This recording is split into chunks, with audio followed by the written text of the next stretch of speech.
Hello, you beautiful legends, and welcome to Blunt Force Healing Podcast. This is episode number 724. 724 days of consecutive blogging, meaning writing the blog, and podcasting, meaning recording the audio or video episode every single day without stop, without the hiccup, without day off, cheat day, or anything like that. So, quite a ride. We are just approaching 2 years. In 19th of September 2024, it will be second anniversary of Blunt Force Healing Project, and I'm really proud of it. It's a habit or routine that I was able to maintain for 724 days so far, and not going to stop it. Albeit, I started thinking about small evolution. Not straight away. I want to make it right and make it probably around episode number 1000, but we'll see how it goes. I consider moving to medium.com,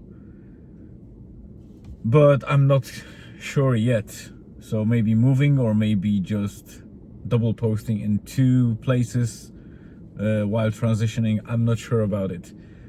It would be a shame, because I love the audience here on wordpress.com, because there's a lot of cool people that are following the blog, and I suspect they won't be on Medium, or maybe they are, I don't know.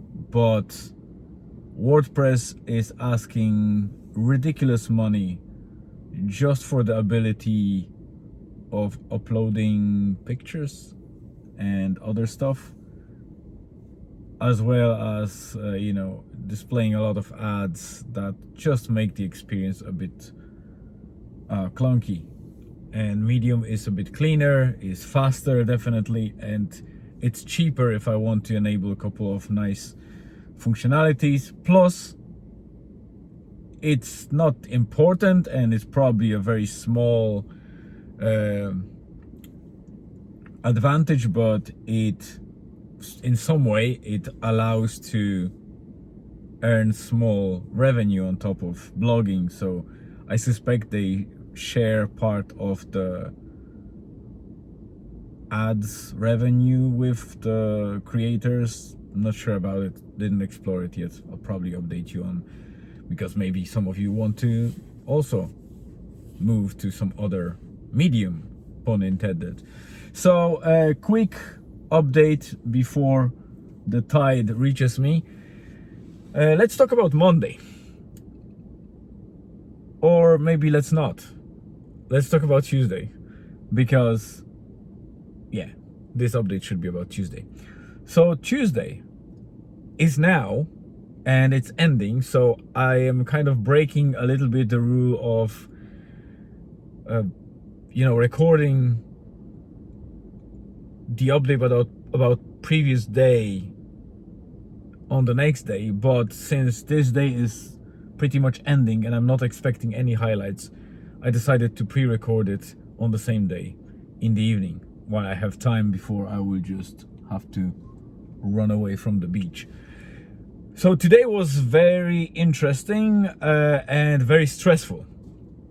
In the morning, we woke up way too late, and Julian was late for school. And the signs were there, because the day before we almost didn't make it on time, and I woke up groggy today, and Julian woke up about 9:05, and he should be 9:20 at school. We were at school probably about 9:25. Not bad, but he doesn't like to be late. Nobody likes to be late, but it just happens. Nothing bad happened, but it's always a bit of a, disappointment. Afterwards, we went straight to Rosnaula. We wanted to take a coffee from Brewbox from Joe, but we completely missed his Instagram update that he's on holidays. So we drove all the way to the Bakery Shack, to David's premise, got coffee, got 2 scones and 2 amazing almond croissants. I can't describe how good they were. I ate a lot of almond croissants, even from French bakers in my life, but these were top notch so far. Crusty, soft, tasty, just the right amount of sugar, not too much. It was just great, and it felt amazing. So I am definitely putting them on the number 1 in terms of any croissant that I ate.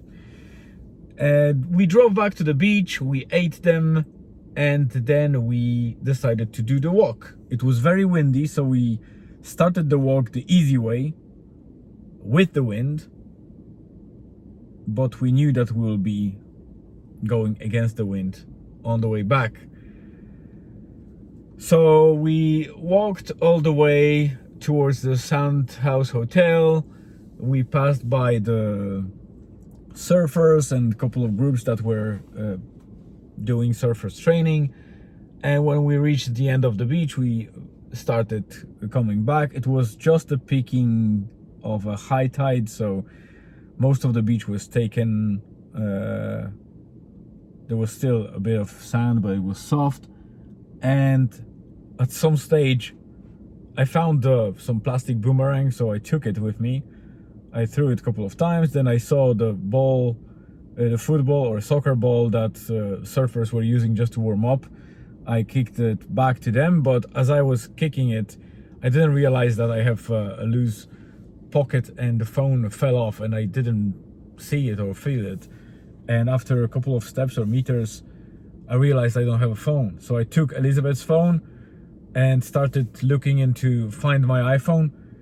But then I realized that Elizabeth had issues today with the coverage, so I couldn't use Find My. But fortunately, the phone was within the site.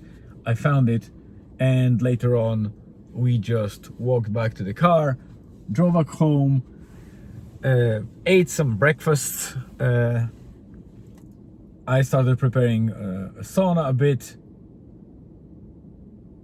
and we drove to the massage place where my wife had an appointment. And as I was driving, after dropping my wife at the massage place, I was driving back home. When I turned into the main road, I started hearing some screeching, and I thought that it might be some car behind me or beside me, but there was nobody there. And as I was driving, I started hearing that screeching sound, and I thought it must be our car. And I stopped by on a couple of meters later where it was safe to do so.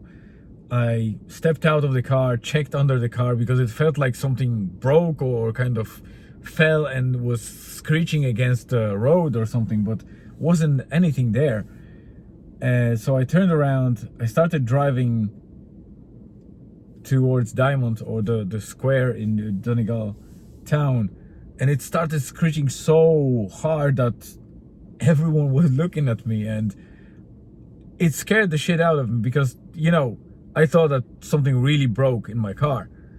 So I rang one mechanic. He wasn't available. He said that he might have a look after 2 o'clock, but he won't make anything, and he can't promise that he will find the reason. And then I rang the other one, and they said the same thing. So I kind of stopped by the road. I had silicone spray, which I shouldn't use on the brake discs, but I felt like it's something with the brakes or related to that brake kind of area, because the screeching was coming from kind of wheels level.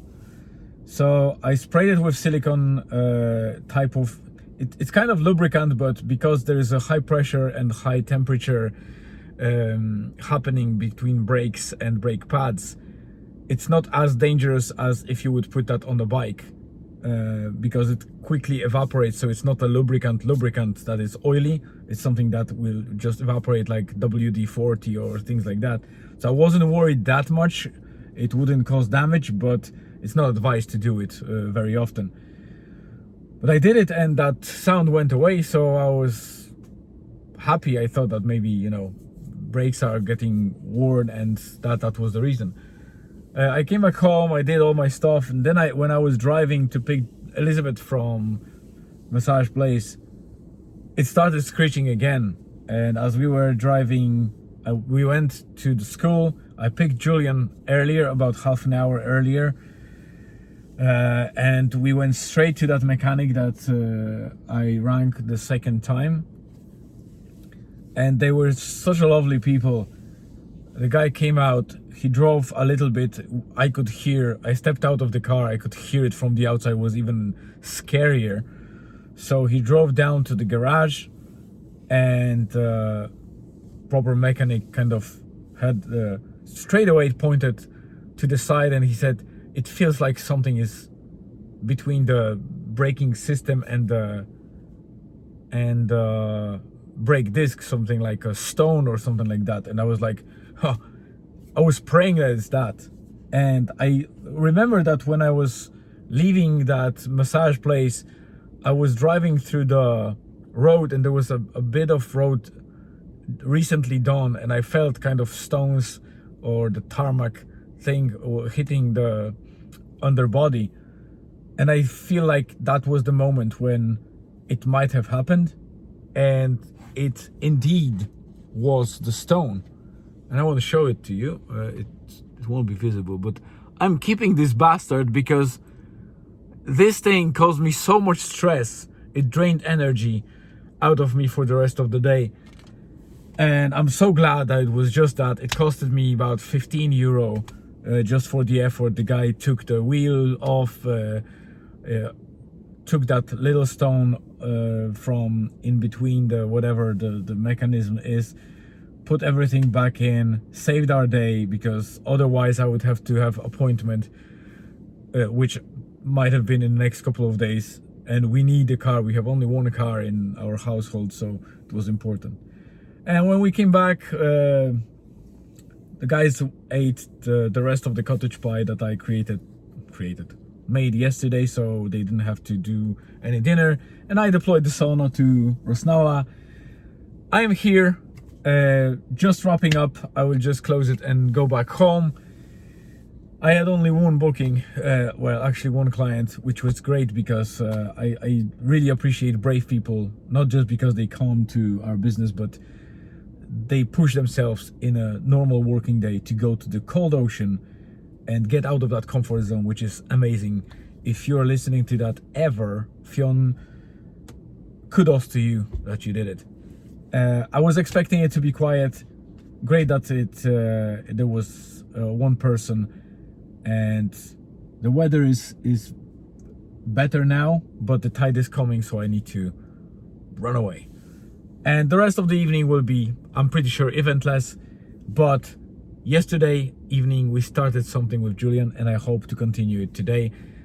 I wanted to watch with him a TV series called Supernatural. Some of you might know it.